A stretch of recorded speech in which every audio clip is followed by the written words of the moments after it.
Entonces, pues de manera inicial felicitarte, creo que te quedó muy bien diagramada, muy bien estructurada la charla, ese esfuerzo que hiciste por buscar otras, digamos, signos o síntomas o señales que sugieren que la inmunoparálisis se presenta en todos los estados inflamatorios y que hay que buscarla no solamente asociada a infección, pues es loable y creo que encontraste mucha información muy relevante.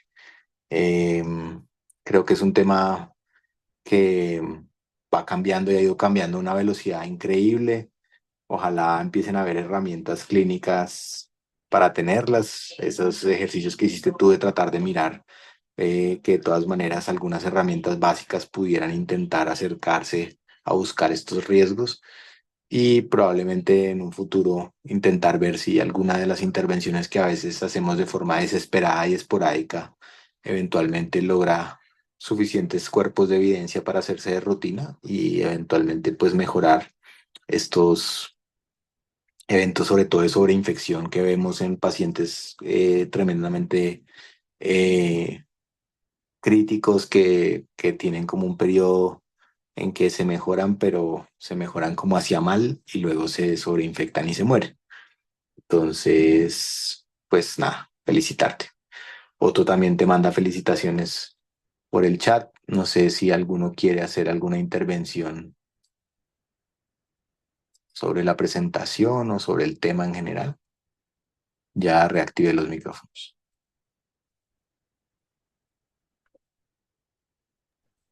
Pablo, una intervención. Dale, dale. eh, no, pues felicitar a Juliana, la presentación muy buena. Yo lo que preguntaría, con base en tu comentario, de pronto para dejarlo ahí a manera de reflexión, es si estos pacientes debemos enfocarlos como los pacientes con inmunodeficiencias adquiridas, como puede ser VIH o como puede ser pacientes en NADIR de quimioterapia. ¿A qué voy? A que siento que estamos tomando conductas que siento que estamos extrapolando a esta población. Entonces, hacemos algo frente a la linfopenia del paciente con SIDA, hacemos algo frente al paciente que está con un freno medular por una terapia de quimioterapia, y yo no sé qué tan válido sea llevarlo a pacientes que si bien están en inmunoparálisis, pues no tienen este tipo de sistemas inmunológicos. Pero como digo, es simplemente una reflexión. Muchas gracias.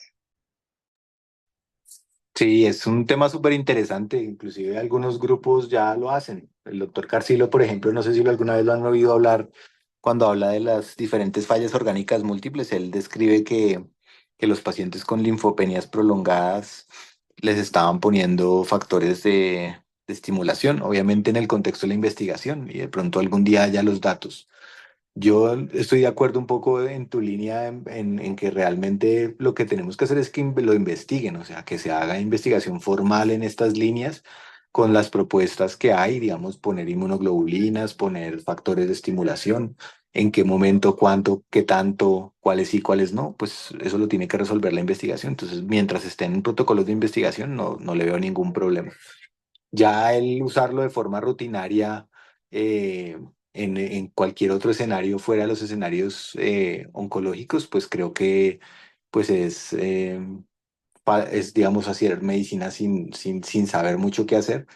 Obviamente cuando no hay evidencia, pues hay que cogerse de algunas cosas. Sin embargo, algunas de estas cosas son costosas y eso implica que pues encima de digamos, de solo la ciencia también está el costo y pues otros, digamos, sistemas que tratan de proteger el costo en salud y que pues probablemente les van a poner trabas en esos escenarios. Entonces, creo que debería limitarse a investigación. Desafortunadamente, nosotros no somos los que típicamente podemos hacer ese tipo de cosas y nos tocará esperar que otros grupos más grandes y más robustos con más recursos nos vayan respondiendo ese tipo de preguntas. Profe Perdomo, ¿quiere hacer alguna intervención?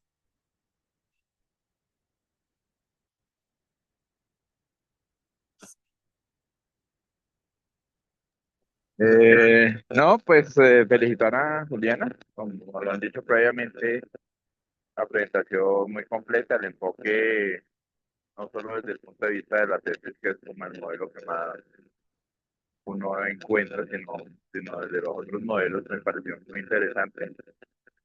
Y lo mismo que posiblemente habíamos dicho en la presentación pasada, pues, la complejidad de todo esto es muy grande y para nosotros nos vayamos acercando a modelos predictivos que nos permitan utilizar estas herramientas de una manera mucho más aplicable para nuestros pacientes, que pudiéramos encontrar los tiempos adecuados para iniciar intervenciones, para anticiparnos a mayor o menor riesgo de complicaciones. Entonces, es muy interesante todo lo que Juliana nos explicó. No tendría nada más que agregar. Profe, mil gracias. Bueno, entonces, Juliana, ¿tienes ahí el taller? Tratamos de desarrollar el taller también como en la línea de la presentación de Juliana, de tratar de buscar información en los modelos de inmunoparálisis que no sea o no tenga relación con los fenómenos de sepsis.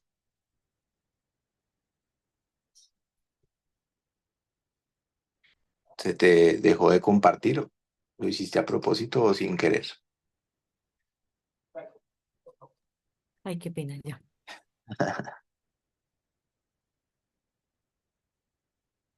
Entonces, en principio, el paciente, pues básicamente pensamos en un niño de 10 años que tiene un falot, que lo tienen que someter a una corrección quirúrgica completa a esa edad y pues termina requiriendo un bypass de casi 120 minutos. En el posoperatorio de su tercer día, pues inicialmente las cosas iban bien, pero empiezan a ver que hay temperaturas bajas, que están fluctuando hacia la hipotermia y estado de letargia que ya no es esperable para el tipo de sedación y analgesia que está utilizando.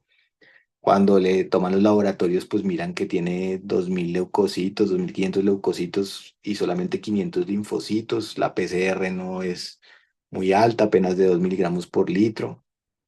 Y justo da la casualidad de que los cultivos pitan y les dicen que están positivos para un hongo, que es una Candida albicans, pues ustedes le ponen el tratamiento, pero a pasar del tratamiento, pues el paciente no tiene una buena evolución, continúa hipotérmico, letárgico y cada vez necesitan más vasopresores para mantener estabilidades hemodinámicas en ese paciente que no se esperaba para el momento quirúrgico.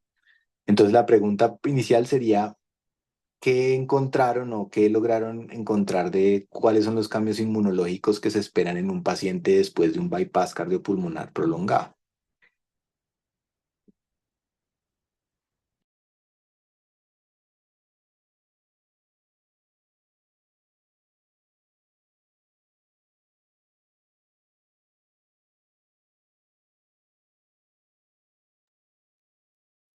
No hay voluntarios activos, no han podido prender el micrófono. Brian, Hola doctor, buenas tardes compañeros. Pues digamos que parte de la respuesta fue enfocarlo hacia la inmunoparálisis, como dijo Juli en la charla, pues lo que más uno describe y ahorita que hemos rotado por la UCI cardiovascular, pues se asocia un poco más frecuentemente al CIRS post-bomba. Pero en el contexto de la inmunoparálisis vi que había algunos factores que se asocian a la exposición a los componentes de todo el sistema de bomba extracorpórea. Entonces, lo primero es, y lo referían los artículos, como uso de circuitos de, entre comillas, vieja generación, y es que cada vez los circuitos más actuales tienen procesos de endotelización y usan proteínas como sindecanos y proteínas similares a las que tiene, digamos, la capa endotelial normal, la del glicocálix, y eso disminuye un poco esa lesión celular y esa agregación plaquetaria y todos los efectos mecánicos por la agregación plaquetaria en circuitos o tubuladuras que no lo tienen. Lo otro que encontré para no repetir también y que me parece importante es que la inmunoparálisis sí se asocia mucho a la pérdida del flujo pulsátil. Entonces, una vez mi flujo pasa por la bomba y cambio de un flujo pulsátil a un flujo que es continuo, se genera una mayor lesión endotelial, se genera una mayor lesión de las uniones adherentes endoteliales y eso promueve pues toda la fuga capilar, la activación no solo dentro del circuito, sino ya intracorpóreo en el paciente por esta activación y lesión endotelial de todos los procesos inflamatorios agudos y se da como un CIRS aumentado durante el tiempo de bomba que se satura y es el que se traduce después de salir de una bomba prolongada en ese CARS o en esa tendencia a la inmunoparálisis. Otra cosa que encontré en algunos estudios de adultos es que se describe como el trauma mecánico y eso lo hacen con algunos componentes aislados en banco de sangre y como exponer los linfocitos a trauma mecánico específicamente altera la expresión de proteínas de la membrana y aumenta la producción de proteínas como el PD-1, que es una proteína inhibitoria de la respuesta, sobre todo en linfocitos CD4. Entonces no permite una instauración adecuada de esa respuesta inmune secundaria que nos hablaba Juli. Y un par de estudios también encontré en pacientes post bomba o que se expusieron a efecto mecánico los linfocitos B, también disminuye, nos evidencia una disminución de la respuesta celular y la producción por ende de anticuerpos, incluso cuando son estimulados directamente con factores muy antigénicos como el lipopolisacárido de los gram negativos. Y eso pues en qué se traduce, que es la siguiente parte de la pregunta, y es, una vez yo salgo en la fase inicial de ese CIRS post-bomba, me voy a poder ubicar o en una camino hacia la inflamación aguda y posteriormente paso a la inmunoparálisis, y que es, digamos, lo que más se asocia al cuadro clínico del niño, que es algo más tardíamente. No, uno no esperaría que recién salga el paciente de la bomba vaya a estar en inmunoparálisis, pero tal vez me van dando pistas la presencia de un estado hiperinflamatorio muy temprano asociado a la bomba.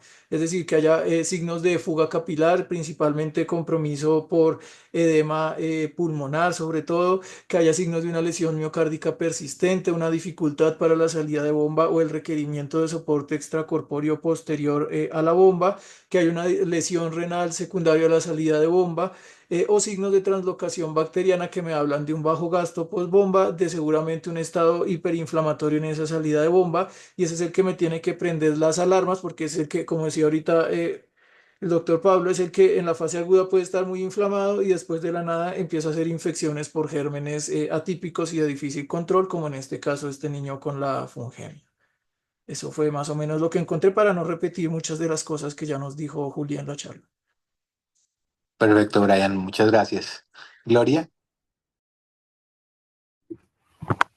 Buenas tardes.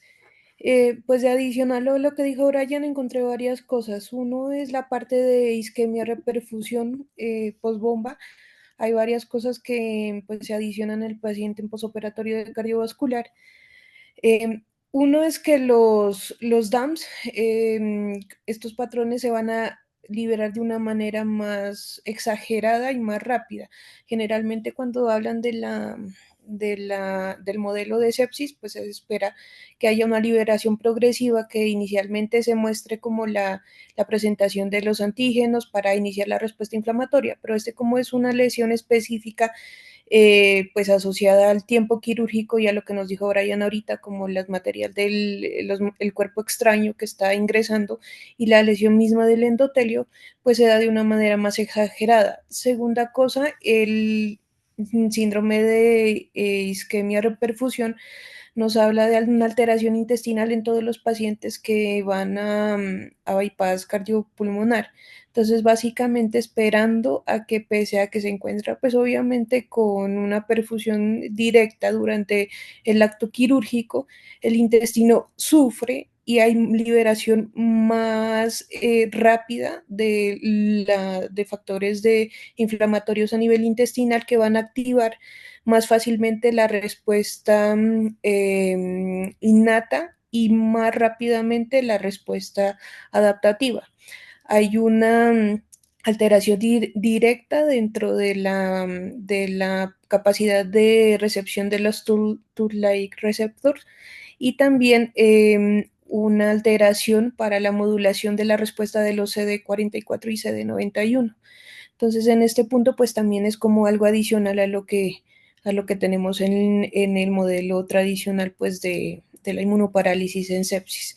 Eso haría que básicamente todo el proceso se dé más rápido y se agoten más fácilmente los mediadores humorales y los mediadores celulares, dependiendo del tiempo de bomba que tenga el paciente. Perfecto, Gloria, muy clara y muy interesante. Como ven, hay mucha cosa. Oscar, si quieres, ¿tú quieres hacer tu intervención? Sí, buenas tardes, ¿cómo están? ¿Qué más, Pablito? Como siempre, cada vez que me acerco a este espacio me parece súper chévere. De verdad que siempre se enriquece uno muchísimo con lo que escucha y pues me parece excelente que los residentes estén como tratando de aprender cosas en diferentes ámbitos, ver cómo se aplica un mismo principio en diferentes ámbitos. Me parece muy chévere el enfoque. Pero entonces, al igual que Otto, quisiera hacer como unas reflexiones de los pacientes que van en bomba, por ejemplo. ¿Hasta dónde es normal que exista una modulación de la respuesta inflamatoria post-bomba? Bueno, ese es como el reto para poderlo diferenciar. Porque si nosotros nos limitamos a hacer mediciones paraclínicas, puede que estemos haciendo eh, intervenciones demasiado sensibles que nos van a aumentar el costo. Bueno, recuerden que todo paciente que se va para circulación extracorpórea, el 99% en ese momento les hacen ultrafiltración modificada. Bueno, eso algo barrerá de interleuquinas y todo, y las mediciones en el tiempo 2, en el artículo que ustedes mostraron, que Juliano mostró en la exposición, podría ser también explicado por eso. Pero sí es cierto que hay fenómenos que se prolongan en el tiempo, que incluso en los pacientes de cirugía cardiovascular los han descrito como inmunodeficiencia severa, como comportamientos similares a las inmunodeficiencias severas combinadas asociadas a bomba, que se prolongan en el tiempo. Y hay algunos grupos que están recomendando incluso hasta manejarlos como tal. Bueno, pero ahí cuál es el punto. ¿En qué momento se considera que ese paciente va a llegar hasta allá? Bueno, en teoría, todos los pacientes que van a cirugía cardiovascular no deberían infectarse. Bueno, en teoría. Pero la realidad es que, por ejemplo, en la etapa neonatal, que es donde realmente es el reto grande de la infección por la complejidad de las cirugías y que se confunde la respuesta inflamatoria con infección, hasta el 25% de los pacientes en algún momento tienen sospecha de infección. Y más o menos es en el 20 a 25% también, es muy parecido el valor, tienen ciclos de antibiótico. Entonces, ¿a quién diferenciar? ¿Cómo diferenciarlos? Hace unos años, yo creo que por ahí unos 5 o 6 años fue una charla en la que estaban empezando a mirar que aparte de las mediciones de las interleuquinas era mirar las subpoblaciones y el comportamiento a través de citometrías de flujo para mirar a ver qué intervenciones serían las adecuadas a realizar. Aporte de inmunoglobulinas, plasmaféresis en ese momento, filtros similares al citosor, pero ¿cuál es el reto? Saber en qué momento eso que yo estoy midiendo me toma significancia clínica. Y el otro comentario, cuando nosotros hablamos de isquemia reperfusión, en el paciente cardiovascular no solamente es el intestino. Miren, todos los pacientes que van a bomba y generalmente con cardiopatía congénita están en un mayor o menor nivel grado, en un mayor o en un menor nivel grado de inflamación, porque la falla cardíaca es inflamación. Bueno, y estos pacientes cuando van a bomba, generalmente les va peor. Y pues ustedes pueden leer que los desenlaces, la mortalidad y las morbilidades son peor. ¿Qué pasa? Cuando nosotros tenemos fenómenos de isquemia reperfusión, no solamente es el intestino, la translocación bacteriana incluso se presenta por la mera falla cardíaca y por la falta de pulsatilidad del, del flujo mientras están en bypass. Pero hay que recordar que también se hace esquema de reperfusión en el cerebro, esquema de reperfusión en donde están operando y todo eso nos cobra costos. A veces es difícil diferenciar los fenómenos locales, como por ejemplo un fenómeno de esquema de reperfusión que me genera aturdimiento miocárdico, a un problema sistémico que lo meten en el título de choque cardiogénico y inmunoparálisis o lo como quieran llamarlo, postbomba. Entonces, todas las cosas se deben evaluar, pero también tampoco debemos sobre utilizar los medios, es decir, sobre diagnosticar, por decirlo así, las cosas. Hay que recordar que todo tiene una curva de comportamiento en la naturaleza, ¿vale? Y lo que nosotros tenemos que aprender a hacer es mirar en qué momento se sale de esa curva de normalidad o de comportamiento habitual. Y en ese momento intervenir, porque si no empezamos a hacer bobadas. Hace, ¿qué? Hace 10 años cuando hubo boom de pentaglobina, todo el mundo le ponía pentaglobina hasta el gato. ¿Y qué pasó? Después la evidencia salió que eso no servía mucho. Cuando salió eh, la proteína C activada, también se le puso a un montón de gente cuando se vio que aumentaba la mortalidad. Entonces, el reto es poder mirar todos esos avances que se hacen desde el punto de vista químico y de laboratorio, donde cobran significancia clínica. Y tratar de que eso ya uno lo coge con el tiempo, por lo menos me corroborarán, tratar de filtrar aquello que está de moda, aquello que realmente tiene trasfondo significado clínico. Gracias. Muchas gracias, Oscar. Muy interesante tu intervención y muy al lugar. Todos aprendemos de muchos enfoques. Eh, entonces, miren cómo en realidad todavía estamos en una fase mucho más de nutrirnos y de lograr entender esto, mucho más que en fases de actuación. Las fases de actuación todavía creo que son muy borrosas. Mm, Dado esto, un poco la segunda pregunta es, aunque se liga bastante a la primera, es tratar de pensar cuáles son los factores de riesgo, como ya Oscar mencionó unos y ya Brian y Gloria mencionaron algunas cosas. ¿Qué factores de riesgo específicos podría haber en la literatura que le puedan avisar a uno con tiempo que este paciente pudiera entrar a desarrollar una inmunoparálisis, pensando en que eventualmente pudiéramos intentar algo de intervención o algo de modulación o algo de profilaxis y todas, digamos, las posibilidades terapéuticas que se han diseñado y se han descrito?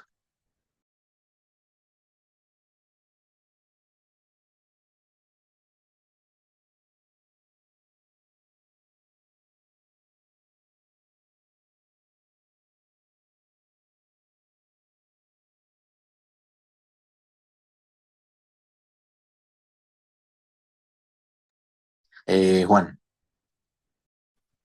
Hola, buenas tardes a todos. Juan David Suárez de la Universidad de La Sabana. Realmente muy de acuerdo con la intervención que manifestaba el doctor Oscar y al menos desde la literatura, no sé si la mayoría de mis compañeros o casi todos podrían compartir mi conclusión y es que desde el punto de vista de la literatura no hay estudios con suficiente poder epidemiológico que respondan específicamente respecto a los factores de riesgo para el desarrollo de inmunoparálisis. Esto si bien es dado a que cuando los pacientes son sometidos, pues en este escenario a un tiempo de bomba prolongado, el sistema inmune responde de forma simultánea, tanto en el contexto de una respuesta hiperinflamatoria como en el contexto de una respuesta hipoinflamatoria. Hice pues traté de hacer una búsqueda extensa de la literatura para determinar cuáles eran o son esos factores de riesgo específicos que nos determinan qué pacientes va a progresar hacia un estado hiperinflamatorio o qué paciente va a progresar hacia un estado hipoinflamatorio y realmente no lo encontré. La mayoría de la literatura y los autores lo que hacen es que tal vez cuando hablamos de lo que conocemos como el SIRS post-bomba, lo extrapolan esos cambios inmunológicos y la mayoría de los autores coinciden que podían ser extrapolables, si me permiten la redundancia, tanto a la presentación del SIRS post-bomba como al escenario de la inmunoparálisis eh, post-bomba. Y ahí es donde entra en gran importancia lo que mencionaba el doctor Oscar, porque que un paciente no manifieste síntomas, o sea, clínicamente visible, que nos permita tomar una decisión, no significa que ese paciente no esté sufriendo cambios inmunológicos. Entonces, en ese escenario, pues totalmente de acuerdo, como lo han mencionado pues mis demás compañeros, quise ir un poquito más allá y buscar en la literatura qué hay de nuevo, como tratando de responder esa pregunta que me hice respecto a la medicina basada en precisión. Entonces encontré un artículo muy bonito que hizo la doctora Giorgio Justus en octubre del 2019 y colaboradores, que hizo un estudio prospectivo para intentar analizar la inmunodepresión después del bypass cardiopulmonar pediátrico y poderlo diferenciar del CIRS post-bomba. Entonces fue un estudio prospectivo, perdón, que cuantificó las respuestas inmunitarias en 20 pacientes pediátricos, dentro de los cuales pues lo hacía midiendo cierta expresión proteica inducida por la liberación de lipopolisacáridos. Entonces, si bien tenemos la interleucina 1, la interleucina 8, la interleucina 10, 12, 17, el factor de necrosis tumoral alfa, y lo que hizo fue tres mediciones, antes de la bomba, inmediatamente después y 4 horas después de la exposición a la bomba, de la derivación cardiopulmonar. Entonces se dieron cuenta que absolutamente todas estas moléculas que nos hablan tanto de un estado de una respuesta hiperinflamatoria como una respuesta hipoinflamatoria estaban elevadas y era casi imposible descifrar cuál era la que iba a predominar tan agudamente. Sin embargo, a las 72 horas y a las 96 le hicieron nuevamente la medición. Si bien es una población pequeña, pues son estudios de altos costos. Entonces se dieron cuenta que los pacientes que se tornaron hacia el escenario de la respuesta hipoinflamatoria o la inmunoparálisis se caracterizaban porque el sistema inmunitario innato mostraba una depresión casi completa de la función monocítica. Por ende, las moléculas inflamatorias casi se suprimían por completo y predominaban sobre todo elementos antiinflamatorios como la interleucina 10 y el factor de necrosis tumoral alfa. Entonces, realmente esto abre como un abanico de posibilidades muy grande. Sin embargo, esta medición no nos habla de qué pacientes necesitan o no necesitan intervención. Y a partir de eso, pues nacen otros escenarios como pueden ser o posibilidades para el manejo de este tipo de presentaciones, como puede ser la cirugía sin bomba. Entonces, si bien los cirujanos cardiovasculares mantienen muchas de las técnicas eh, para las cirugías que han venido desarrollando con el tiempo, cada vez están avanzando con el objetivo de hacer cirugías mínimamente invasivas sin que resulten en maniobras, si me permiten el término, que causen apertura del corazón. Otro escenario pueden ser los corticosteroides. Si bien un metaanálisis extremadamente reciente que es de hace una semana, del noviembre del 2024, de Rosario y colaboradores, que realizaron una revisión sistemática y un metaanálisis de ensayos aleatorizados de pacientes pediátricos y adultos jóvenes en los que realizaron cirugía con derivación cardiopulmonar, en los que determinaron que, bueno, digamos que es la primera revisión sistemática y metaanálisis, que los corticosteroides administrados previamente a la bomba sí disminuyen la mortalidad. Sin embargo, en este estudio, como en la mayoría, no se discriminan entre los pacientes que tienen un estado hiperinflamatorio a los que tienen un estado hipoinflamatorio, porque como lo hemos visto, por ejemplo, en los escenarios de sepsis ya estaba bien determinado que los pacientes que están desarrollando un escenario de inmunoparálisis no se benefician de corticoides y aumenta la probabilidad de muerte. Otros, como los inhibidores del complemento, que todavía no hay evidencia suficiente en la literatura. Y algo, como lo mencionaba también el doctor León, los escenarios de ultrafiltración modificada, que se describe como la ultrafiltración modificada eh, al final de la derivación o al final de la bomba, y es una de las que más se ha estudiado porque en la literatura ampliamente se ha descrito que es la que más remueve moléculas. Si bien esto tiene gran auge, también hay escenarios como la ventilación mecánica y sobre todo ahorita la inmunonutrición. Realmente concluyo después del análisis de la literatura que hemos estado o que se ha estado investigando o se ha estado avanzando sobre todo en los escenarios hiperinflamatorios, que es lo que todos conocemos como el CIRS post-bomba, porque tal vez son los pacientes que inicialmente son más susceptibles de mostrar manifestaciones clínicas en el escenario que estamos. Tal vez son pacientes que pueden hacer fiebre, compromiso hemodinámico y demás. Sin embargo, son pocos los pacientes que tienden a otro estado de forma pues subaguda o casi tardía, característicos de los estados hipoinflamatorios. Eso tenía para compartirles el día de hoy. Muchas gracias, Juan. Muy profunda tu búsqueda y creo que estamos de acuerdo en que estos son escenarios todavía de hipótesis y poco de intervención. Oscar, ¿levantaste la mano o ya no? Ay, Pablito, sí que la levanté, Dale, pero me dale. arrepentí. Pero ya les quiero contar una cosa. Los estudios, yo no he leído el metaanálisis que salió ni de eso, pero sí he leído los estudios previos sobre el uso de esteroides en bomba. Bueno, generalmente los estudios están hechos buscando el manejo del bajo gasto postbomba por el CIRS y la vasoplegia postbomba. Entonces, como para que no se lleven la idea que los estudios estuvieron hechos en búsqueda de quién no tiene inmunoparálisis o para manejar como tal la respuesta inflamatoria. Es más el bajo gasto. Lo que pasa es que todo eso va de la mano con la inflamación sistémica que se presenta. Como les digo, la falla cardíaca y el bajo gasto es inflamación. Con la medida del tiempo se van a dar cuenta que casi todo se reduce a las mismas interleuquinas en diferentes estados, es decir, todo es inflamación. No sé si, eh, pues que no quede en el ambiente que lo que estaba mirando era parálisis en esos estudios. Inicialmente es bajo gas, pero ya, esa es la intervención. Perfecto, Oscar, mil gracias. Muy importante la aclaración.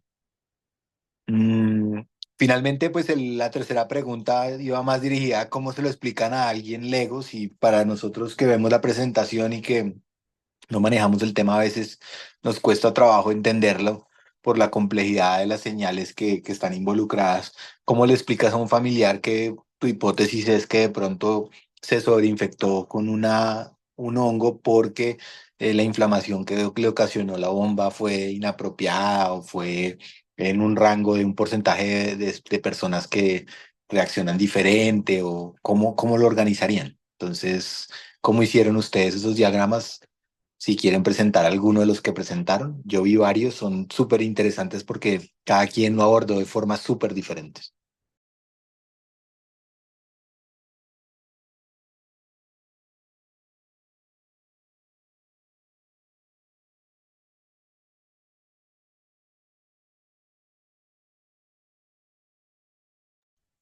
Adelante, Glorita. Juli, si quieres dejar de compartir para que Gloria pueda mostrarlo de ella.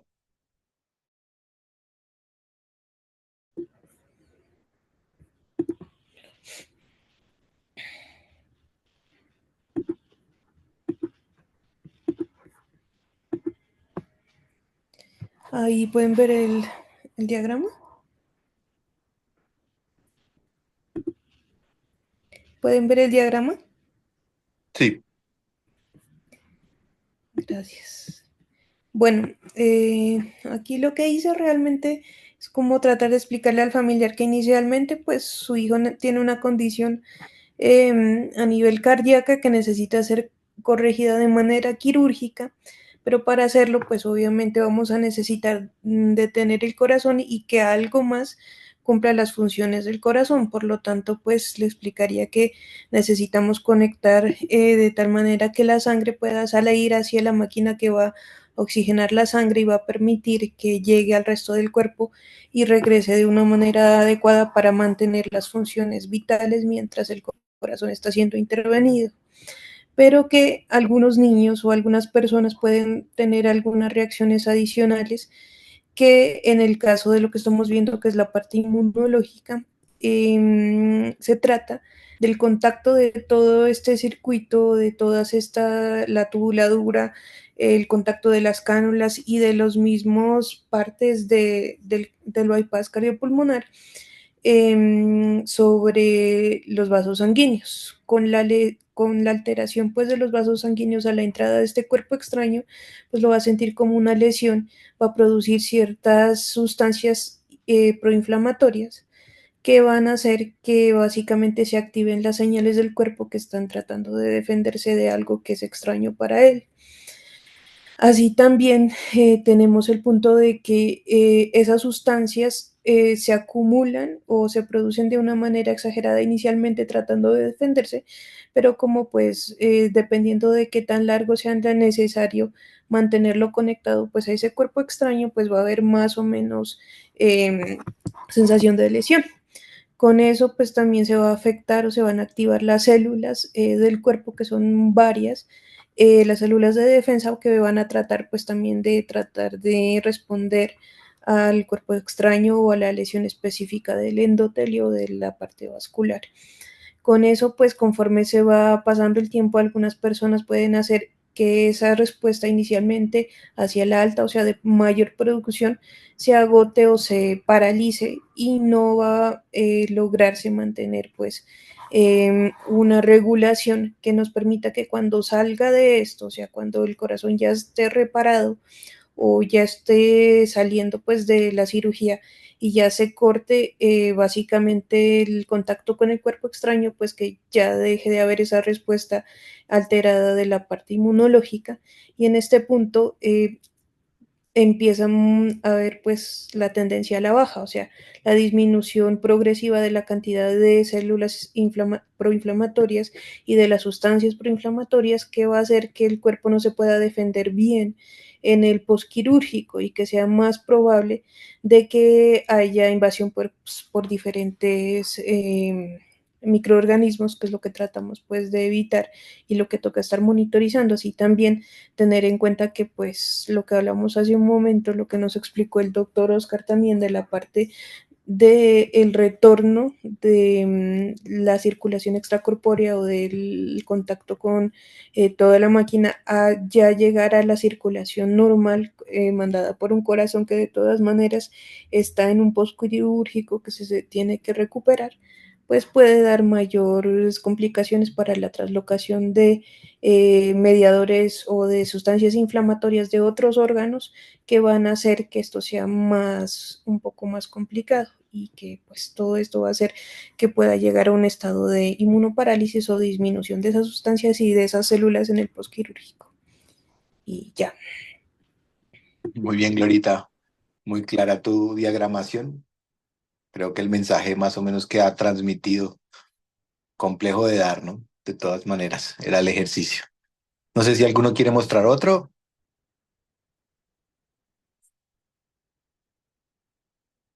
Había varios diferentes.